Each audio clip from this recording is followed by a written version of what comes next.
Imagine unrolling a map of the ancient world.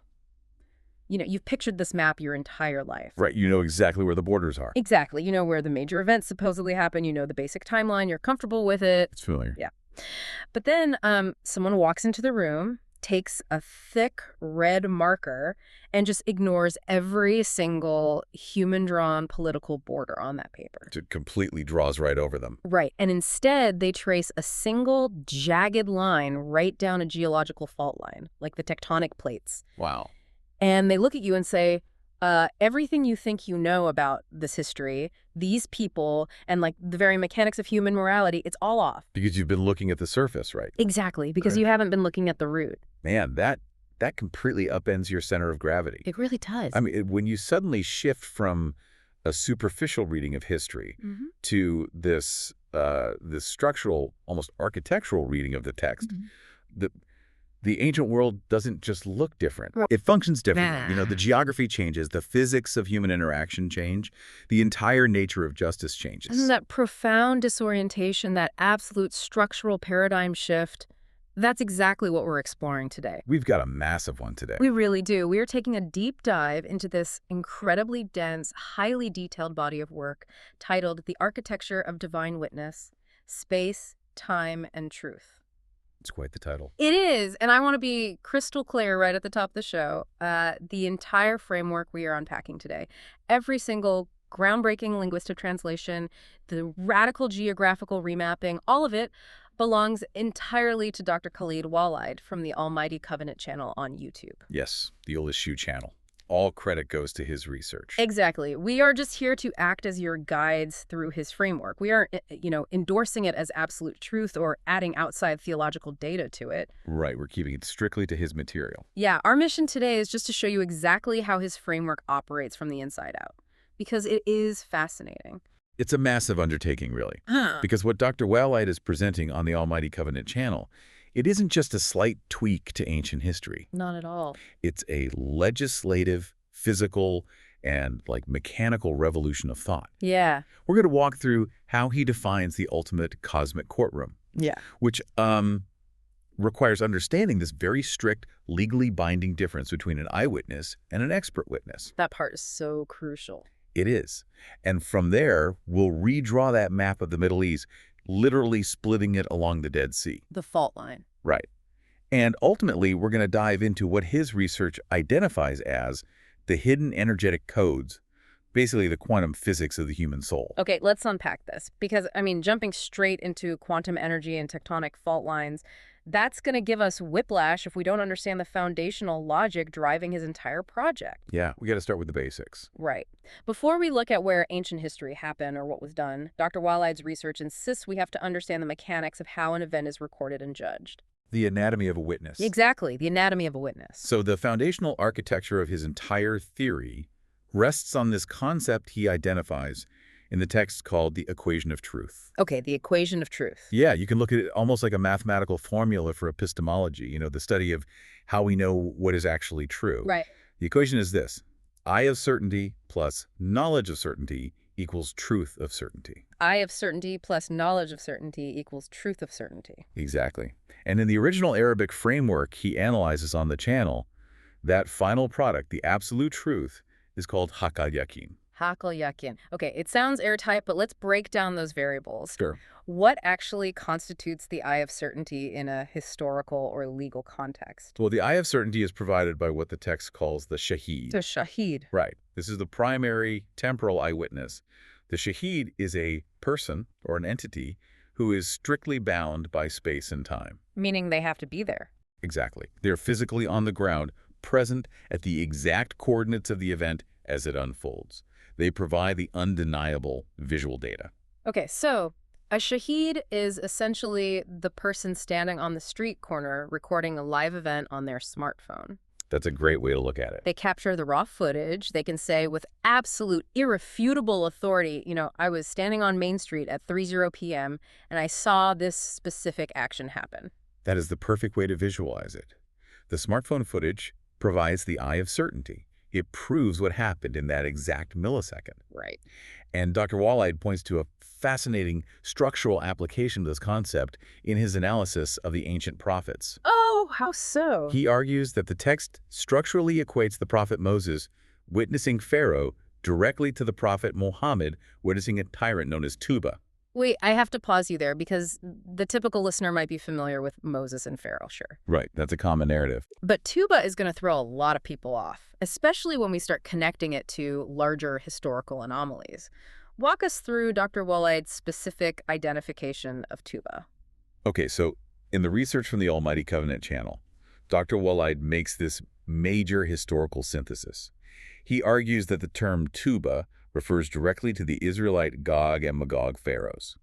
Gog and Magog. Yes. Usually, those are framed as these mysterious, almost apocalyptic, undefined hordes from the end of times. Right, that's the traditional framing. But Dr. Waleed's framework grounds them as historical Israelite pharaohs, like tyrants operating in a specific era. Exactly. He brings them entirely into the realm of historical systemic tyranny. Wow, okay. So the structural parallel he's drawing is this.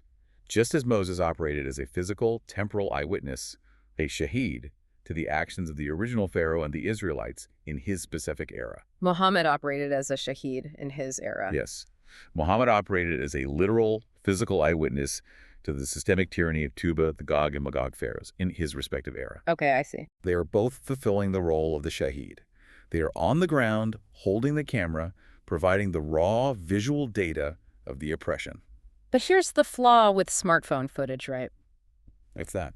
Well, if I see a 30-second clip of an altercation on the street, I know the altercation happened. That's the eye of certainty. Right, you have the visual proof. But I have no idea why it happened. I don't know the socioeconomic pressures that led to the fight. Exactly. I mean, I don't know the 50-year history of the neighborhood that created the tension. I don't know the psychological state of the people involved. Raw visual data is actually incredibly limited when you're trying to establish ultimate justice. Which is exactly why the equation of truth requires the second variable. The knowledge of certainty. Yes. The shaheed alone cannot provide haqqa yaqeen. To achieve absolute justice, the cosmic courtroom requires a second type of witness, what the text calls the shaheed. Okay, so if the shaheed is the eyewitness with the camera, who is the shaheed? The shaheed is the expert witness. Yeah. This role implies a massive leap in epistemological superiority, meaning they know a lot more. Right. The shaheed is not necessarily standing on the street corner. The shaheed is the investigator, the analyst, the entity maintaining broad surveillance. Oh, I like that. Yeah, they possess the overarching knowledge of the mechanisms, the history, the motivations, and the probabilities. They know the why and the how, not just the what. Is there a linguistic mechanism in the text that Dr. Waleed uses to prove this distinction? Yes, there is. Because shaheed and shaheed sound incredibly similar. It'd be so easy to assume they're just interchangeable synonyms for witness. And that assumption is where traditional readings lose the structural brilliance of the text, according to Dr. Waleed's analysis. Oh, really? Yeah. He points to a hyper-specific linguistic marker. He notes that whenever the text discusses the scientific expert testimony of the shaheed, it is preceded by the Arabic preposition Allah. Allah, meaning over or upon. Meaning over or upon. It denotes elevation, highness. That makes perfect sense. The shaheed operates from above, maintaining a top-down surveillance and a deep, systemic understanding of the events. They aren't bogged down in the temporal constraints of the street corner. They have an elevated view of the entire city grid. Exactly. I love this framing. It's the difference between the civilian with the camera phone who happens to catch the explosion and the forensic investigator who arrives days later. That's a brilliant analogy. Right, because the investigator didn't see the explosion happen, but because of their elevated expert knowledge, their understanding of chemistry, blast patterns, motives, they actually understand the event far more intimately than the person who merely watched it. They possess the knowledge of certainty. Yes. And Dr. Waleed's framework insists that true divine justice, the truth of certainty, is only achieved when you synthesize both. You need both sides. You must combine the raw, unassailable visual data of the shaheed, the eyewitness, with the elevated, comprehensive systemic knowledge of the shaheed, the expert witness. Wow. The entire cosmic legal system is built on this dichotomy. You listening to this right now, I mean, think about how profoundly this applies to how we consume information today. We are constantly bombarded with raw, decontextualized video clips. We live in a total shaheed economy. We really do. And we frequently rush to judgment based entirely on the eye of certainty, completely ignoring the knowledge of certainty. We act as our own flawed judges. Exactly, because we lack the elevated expert context. Dr. Waleed is arguing that the divine architecture recognized this exact flaw in human perception thousands of years ago and explicitly designed a system that requires both the ground-level view and the top-down view to reach a valid verdict. It's brilliant. And establishing the strict limitations of that ground-level view is vital for our next step. Why is that? Well, if a shaheed, an eyewitness, is fundamentally restricted by their physical coordinates in space and time, then we have to ask a very disruptive question. Okay, I'm ready. Where exactly were these ancient witnesses standing? Oh, here's where it gets really interesting. This brings us to the map. Yes, it does. Because if you accept Dr. Waleed's premise that the shaheed is bound by physical geography, you can't just treat the locations in these ancient texts as vague metaphorical ideas. No, they are hard, measurable data points. Right.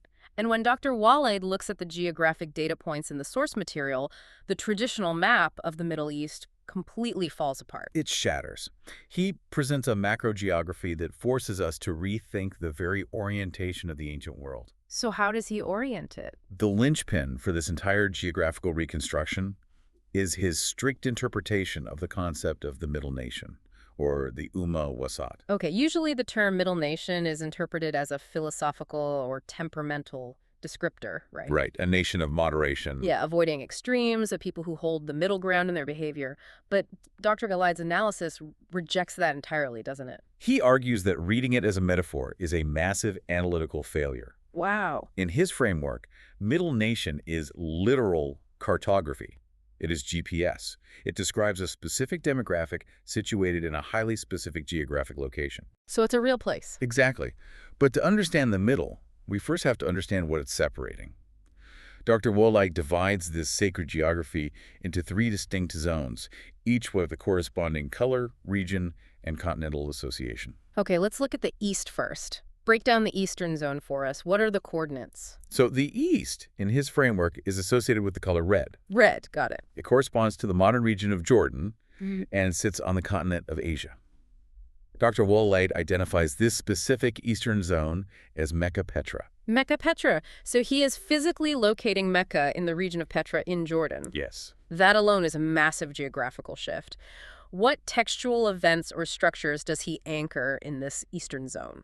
Based on his linguistic analysis on the Almighty Covenant Channel, this eastern Mecca Petra is the location of the Masjid Dirar. The Masjid Dirar. Historically, this translates roughly to the Mosque of Harm or Opposition. Furthermore, this Eastern Asian zone is identified as the Holy Land, where the Israelites were historically situated. And in his specific vocabulary, this demographic in the East is referred to as the Warned Ones. Okay, let's lock that in our minds. The East is red. It is Asia. It is Jordan, specifically Mecca Petra. Correct. It contains the Masjid Dirar, and it is the domain of the Israelites, the warned ones. That is the eastern polarity. Exactly. So what sits on the western polarity? The West is associated with the color green. It corresponds to the region of Palestine, and it sits on the continent of Africa. Africa, okay. Dr. Waleed identifies this western zone as Baka Jerusalem. Baka Jerusalem. Yeah. And what defines this western green African zone structurally? This is where we find the Masjid al-Haram, the sacred restricted mosque. Okay, the Masjid al-Haram. This western zone is the Blessed Land. It's the location of the Dome of the Rock, which Dr. Waleed's framework explicitly equates to al-Mashar al-Haram, the sacred monument, and Maqam Ibrahim, the station of Abraham. So this is where everything is clustered in the west. Right. This is the land where the children of Adam, who he designates as the heralded ones, were historically situated. Wait, I have to throw a flag on the play here because my brain is struggling to process the implications of this. There's a lot to take in. In standard, universally accepted historical geography, the Kaaba in Mecca and the Al-Aqsa compound in Jerusalem are 2 entirely distinct physical locations separated by hundreds of miles. That's the traditional map, yes. But looking at Dr. Waleed's framework, he seems to be suggesting that the Kaaba and Al-Aqsa aren't separate, distant places at all. Your confusion is exactly why this framework requires such deep analytical patience. We have to be incredibly precise about the mechanics of Dr. Waleed's argument here. Okay, lay it out for me. He is not saying that a single building somehow magically exists in 2 places. He introduces a critical spatial concept that we can call the border extension. Border extension. Yes. In his analysis of the texts, Al-Aqsa is not a separate compound. It is the extended furthest border of the Masjid al-Haram itself. I'm trying to visualize this, like a massive, contiguous sacred zone. Think of it like a colossal national park. Okay. The Kaaba, in his interpretation, serves as the absolute boundary or the epicenter of the Dome of the Rock area. The entire contiguous zone of this sacred complex, the Masjid al-Haram, extends its physical borders outward, stretching all the way to the Lisan area in the Dead Sea. Oh, wow. Al-Aqsa literally translates to the farthest. In this framework, it is the farthest reaching limit of one single, massive, uninterrupted sacred geography. That analogy helps a lot. If you go to a massive national forest, there's the visitor center at the entrance, and there's the farthest edge of the tree line miles away. Right, exactly. They have different names, but you're standing in the same contiguous park the entire time. Dr. Waleed is arguing that these ancient texts are describing one massive, contiguous sacred zone in this Western Palestinian African geography. Precisely, which finally brings us back to the core concept. The Middle Nation. Yes. We have the East, Mecca, Petra, Asia, Jordan. We have the West, Baka, Jerusalem, Africa, Palestine. What lies between them? What is the Middle Nation? Well, it has to be the border. It is the ultimate border. The middle is associated with the color yellow. Yellow. And it is not a metaphorical line drawn on a political map. It is a violent, physical, geological fault line that literally separates the tectonic plates of the Asian continent and the African continent. The Great Rift Valley. The Great Rift Valley. The actual physical trench in the earth. The Dead Sea. The Dead Sea. According to Dr. Waleed's meticulous mapping of the textual routes on the Almighty Covenant Channel, the Dead Sea rests perfectly within the sacred valley of Tuwa. Okay. This valley isn't just a low point. It is a geological wedge physically folded between two distinct mountains. To the east, in the Asian-Jordanian zone, you have Mount Senin. To the west, in the African-Palestinian zone, you have Mount Sinai. This is staggering. Let me synthesize this for the listener. Please do. When the text talks about the Middle Nation, the Ummah Wasat, Dr. Waleed is arguing that it's describing a literal, physical demographic of people whose civilization was built exactly on top of this massive geological rift. Yeah. They are standing in the sacred valley of Tuwa at the Dead Sea on the seam of the tectonic plates. They are the literal, physical bridge between the East and the West. They're the geographical, legislative, and spiritual fulcrum of the ancient world. The map is not driven by human empires. It is driven by the very geology of the earth. It's brilliant in its literalism, and, it provides an incredibly smooth, if somewhat terrifying, conceptual transition. How so? Because if the physical landscape of this narrative features a massive geological rift or trench separating two worlds, Dr. Waleed's framework argues that the societies living on top of that rift were engaging in crimes that mirrored it. Massive systemic rifts in human morality, yes. The geography and the sociology are intimately intertwined in his research, right? Very much so. If you apply this strict root word analysis to the landscape, you must also apply it to the historical narratives of the people in that landscape. And when Dr. Waleed does that, standard historical narratives are completely dismantled. The prime example in his research is the story of Ashab al-Akhud, Yes. traditionally translated and widely known as the people of the trench. And we must look at how tradition has historically treated this story to understand the magnitude of Dr. Waleed's reinterpretation. Right. The traditional story of the people of the trench is gruesome, but it's incredibly superficial in its mechanics. Right, it's very straightforward. It's usually taught as a literal story of a king or tyrant who digs a massive ditch in the dirt, fills it with roaring fire, and throws believers into it for refusing to renounce their faith. It's a straightforward story of physical martyrdom. A bad guy digs a flaming hole. Dr. Waleed's framework utterly rejects that superficial reading. He argues that reading Akhud as a literal hole in the ground filled with physical fire is a profound failure to understand the sophisticated socioeconomic critique happening within the divine text. So what is the Akhud then? In his analysis, the Akhud, the trench, is a metaphor for a massive systemic societal divide. It is a system of profound socioeconomic oppression. So the trench isn't dug into the soil. The trench is dug into the class structure. Exactly. It's an insurmountable gap between the ultra-powerful and the completely vulnerable. The text identifies the perpetrators of this trench as the major takers of Akdan. Akdan. Dr. Waleed contextualizes these perpetrators, specifically from the Israelites in this geographic history, as tyrants who amassed immense wealth and power. But they didn't use that power to build physical fire pits. Right. They used it to systematize the destruction of the divine sanctity of the human soul. The phrase takers of Akhdon is the absolute core of this segment. We need to drill down into what that means mechanically. Because if they aren't throwing people into fires, what is the specific nature of their tyranny? To define Akhdon, Dr. Waleed points to a series of highly specific, targeted abuses of power described in the text, centered around a practice called musafaha.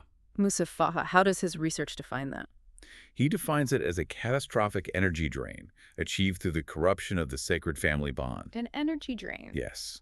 These tyrants viewed human beings, specifically women and children in these contexts, not as sacred entities, but as commodities, resources to be extracted. Give me a concrete example of how this played out systemically. What did they actually do? The research on the Almighty Covenant channel details how these elites would use their immense financial and political leverage to force the divorce of women they desired. Wow. They would legally or coercively rip women away from their established husbands simply to consume them. Alternatively, they would weaponize poverty, using overwhelming financial pressure to coerce vulnerable, destitute families into marrying off underage girls for wealth. So they are essentially buying human beings under the guise of marriage or union. But without any of the sacred intention.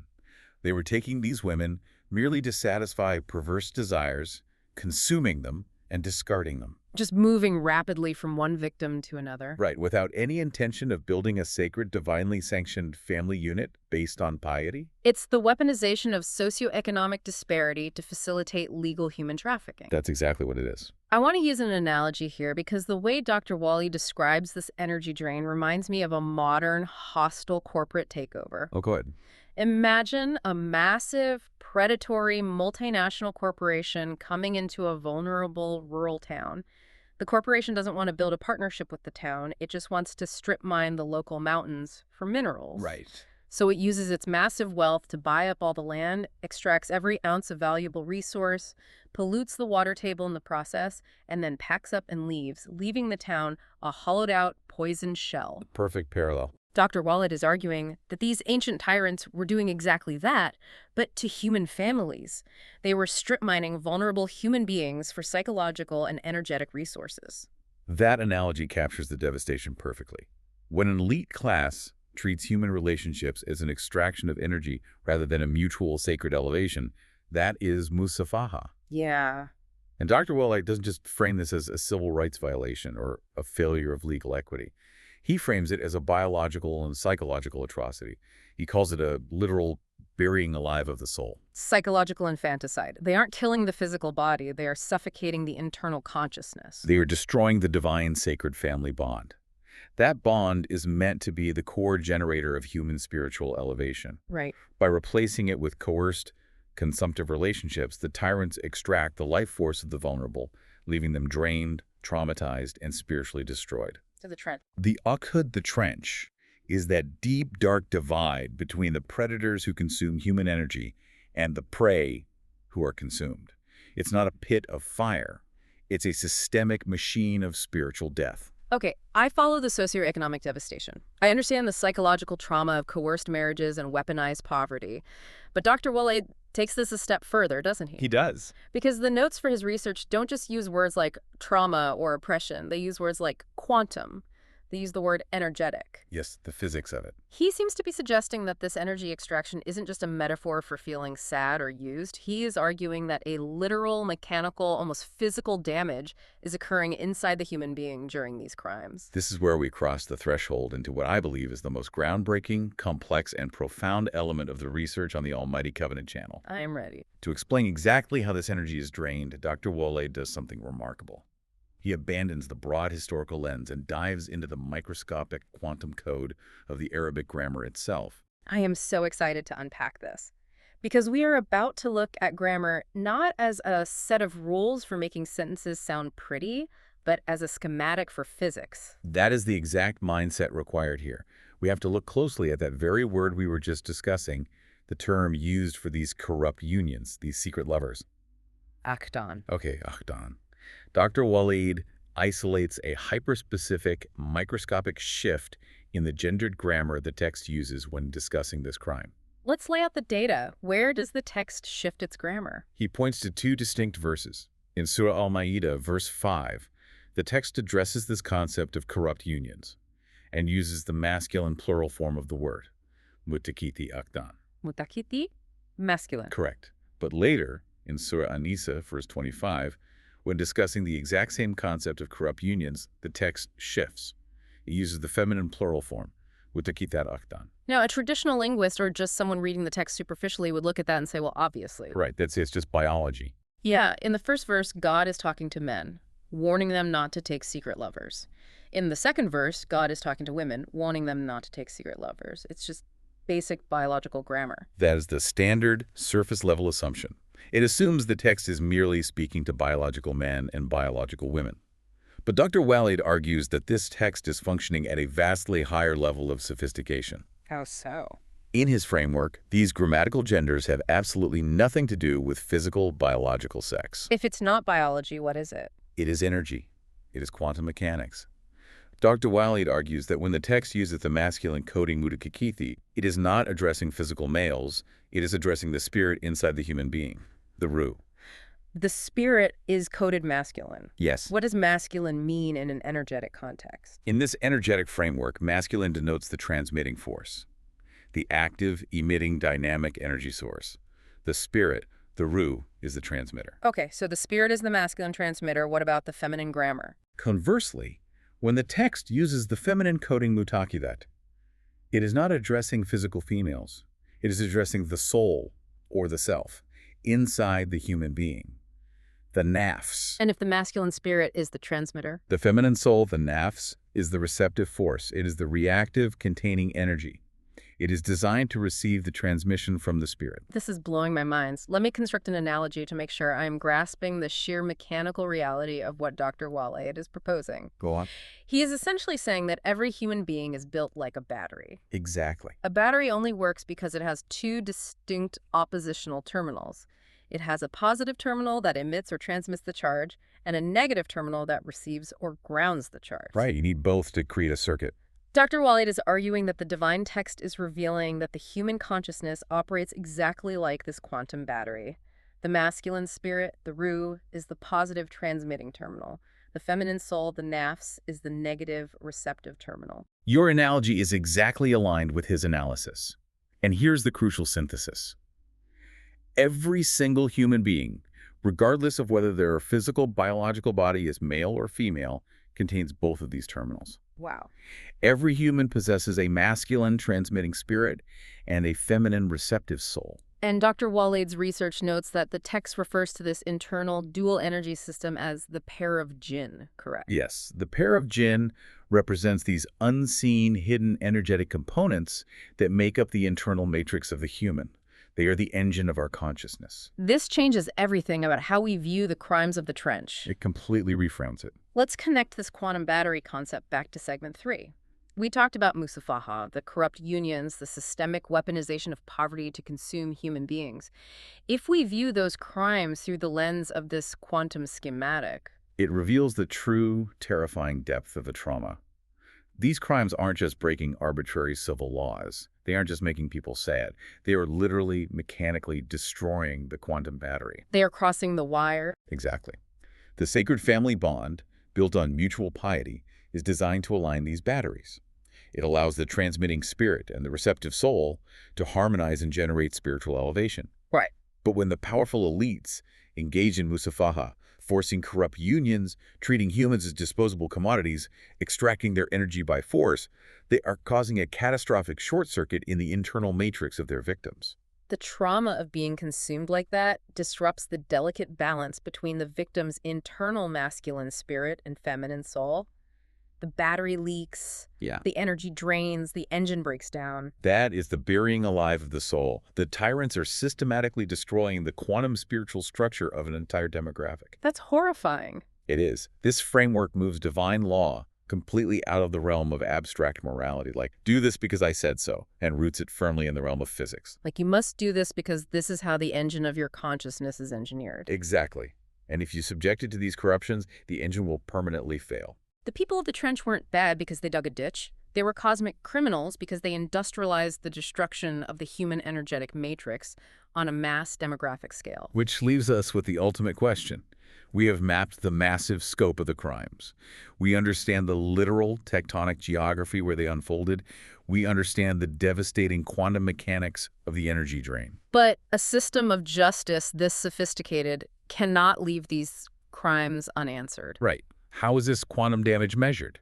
Who is keeping track of the broken engines and the corrupt unions? We have to return to the foundational premise of the entire deep dive. We have to go back to the courtroom. The equation of truth. I of certainty plus knowledge of certainty equals truth of certainty. The cosmic courtroom demands witnesses. Let's start with the eye of certainty, the Shaheed. Okay. In the context of these massive historical energetic crimes committed along the geological rift, who is standing on the ground, who serves as the ultimate eternal eyewitness, providing the unassailable visual data. According to Dr. Waleed's analysis of the text on the Almighty Covenant channel, the eternal Shaheed is the angels. The angels. The text explicitly refers to them in this capacity as the preservers. To return to our earlier analogy, the angels are the ones holding the smartphones. Yes. They are the cosmic civilians on the street corner, eternally recording the raw footage. They are the ultimate on-the-ground documentarians. They are physically present, witnessing the physical abuses, the coerced marriages, the extraction of energy, the short-circuiting of the human soul. Wow. And because of the unique eternal nature of the angels, their testimony, their visual data is permanent. It lasts as long as the heavens and the earth. They provide the unchangeable baseline record of what happened in the trench. They provide the absolute eye of certainty.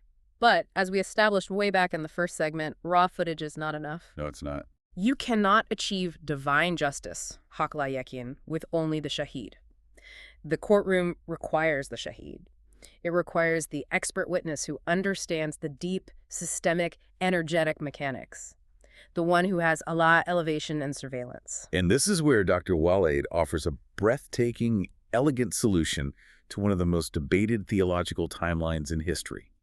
The role of Jesus. Oh, this is fascinating. Jesus' timeline is notoriously difficult in traditional interpretations. Very much so. The texts talk about him testifying or witnessing events, but historically, he physically departed the earth. Traditional scholars often struggle to explain how he can be an eyewitness to the actions of later generations if he isn't physically there. They struggle because they are trying to force Jesus into the role of the Shaheed, the physical eyewitness on the ground. Dr. Waleed's framework resolves this friction instantly. How? Jesus does not operate as a Shaheed. Jesus is a Shaheed. He's the expert witness. Walk us through the mechanics of his testimony. How does Jesus operate as the Shaheed? According to the source material analyzed by Dr. Waleed, Jesus was elevated. He experienced an extended lifespan beyond his physical era on Earth. Remember the critical linguistic marker we discussed for the Shaheed? The preposition Allah. The preposition Allah, meaning over or upon. Yeah, he has elevation. Exactly. Because of this elevation, Jesus receives news of his people from afar. He maintains surveillance. He possesses the high expert knowledge of what his followers and his people do after his physical departure. Oh, I see. He is not standing on the street corner recording the video. He is in the elevated command center, analyzing the structural theological deviations of the society. So when the cosmic courtroom convenes, Jesus isn't taking the stand to say, you know, I saw this specific man coerce this specific woman on a Tuesday in the valley. Right. The angels, the preservers, have already provided that visual data. Jesus is taking the stand to provide the overarching expert analysis. He is testifying to the systemic failures, the corruption of the texts, the structural deviations from the divine mechanism. His testimony is the knowledge of certainty regarding his people. Oh. And if we look at the ultimate structure of this cosmic courtroom, the order of operations is flawless. Yeah. The recorded visual evidence of the angels, the physical Shaheed testimony, temporally and structurally precedes and supersedes any later verbal testimony about the events themselves. The angels lock in the irrefutable facts. The Shaheed provides the context. But the courtroom has one final ultimate tier, doesn't it? It does. Because Jesus provides expert testimony regarding his people, but he is still a created being. Right. What is the role of God in this specific framework of justice? God is the ultimate Shaheed. God maintains the permanent, overarching surveillance of the entire system. Okay. But Dr. Waleed emphasizes a crucial distinction regarding God's knowledge. God does not just possess the knowledge of certainty regarding what did happen. God possesses the absolute knowledge of certainty regarding what could have happened. Probability. Total probability. God knows every variable. Mm-hmm. God knows every potential timeline that could have branched off from every human decision. God knows the exact energetic consequence down to the quantum masculine and feminine spiritual level of every single action taken in the universe. When you combine the eye of certainty, the angel's infallible, eternal, raw footage of every event, with the ultimate knowledge of certainty, God's absolute comprehension of all mechanics, motivations, and probability, The equation is complete. the result is the truth of certainty, hakoyaking, absolute, infallible, mathematically perfect justice. It is a breathtaking architecture. I want to try and synthesize the sheer density and scope of what we've explored today because Dr. Khaled Waleed's framework from the Almighty Covenant channel is genuinely a paradigm shift. It's a lot to process. We began by completely dismantling our understanding of how history is recorded, splitting the concept of a witness into two strict, distinct categories. The on-the-ground shaheed, who provides the raw visual data, and the elevated expert shaheed, who provides the systemic context. And we realize that true justice demands both. We then applied the physical limitations of that eyewitness to the map of the ancient world. We erased the arbitrary political borders and discovered that the Middle Nation was not a metaphor, but a literal geographic designation for a society sitting exactly on the geological fault line of the Dead Sea Rift. Right. We mapped the east to Mecca in Asia and the west to the massive, contiguous sacred zone of Baka Jerusalem in Africa. Where Al-Aqsa serves as the furthest border of the Masjid al-Haram. Exactly. From that literal tectonic rift, we exposed the societal rift. We threw out the superficial story of tyrants digging flaming fire pits and realized the people of the trench were ancient oligarchs who weaponized wealth to systemically consume human beings through corrupt unions. They were strip mining the vulnerable. Which unlocked the most profound discovery. The quantum human battery hidden in the Arabic grammar. We learned that the masculine coding addresses the transmitting spirit, the ruh, and the feminine coding addresses the receptive soul, the nafs. The pair of jinn. We saw how the corrupt, coercive unions of the tyrants literally short-circuited this unseen energetic matrix, causing catastrophic damage to the physics of human consciousness. And finally, we brought all those broken batteries and tectonic crimes into the ultimate cosmic courtroom, where the angels present the eternal visual evidence, and Jesus and God provide the expert overarching analysis to calculate the perfect truth of certainty. It is, from start to finish, a masterful structural blueprint. And this journey highlights exactly why digging deep into these sources matters. It is an exercise in profound critical thinking. When we examine a modern legal case or read a historical account or watch the nightly news, this framework demands that we stop taking things at face value. We really have to. We must ask, who is providing this testimony? Are they the shaheed or the shaheed? Where were they physically standing? And what are the underlying energetic motivations driving the event? You cannot just read the words on the page or the screen. You must dismantle the mechanics of the words. Which brings me to my final thought for you, the listener, as we wrap up this deep dive. We just spent an hour exploring how Dr. Waleed from the Almighty Covenant channel took ancient, universally accepted texts, bypassed centuries of traditional assumptions, and by strictly interrogating the linguistic roots and the physical geography of the Earth, revealed a completely hidden reality of history and human energy. It makes you wonder. It really does. What heavily ingrained truths in your own life are you accepting right now, simply because you haven't dared to dig up the root yourself? In your profession, your relationships, your worldview, are you blindly trusting the raw, decontextualized footage, or are you doing the hard work to become the expert witness of your own life? It challenges us to elevate our perspective above the trench. It absolutely does. Thank you so much for joining us on this incredible deep dive today. Keep questioning the surface, keep digging into the roots, and we will catch you on the next deep dive.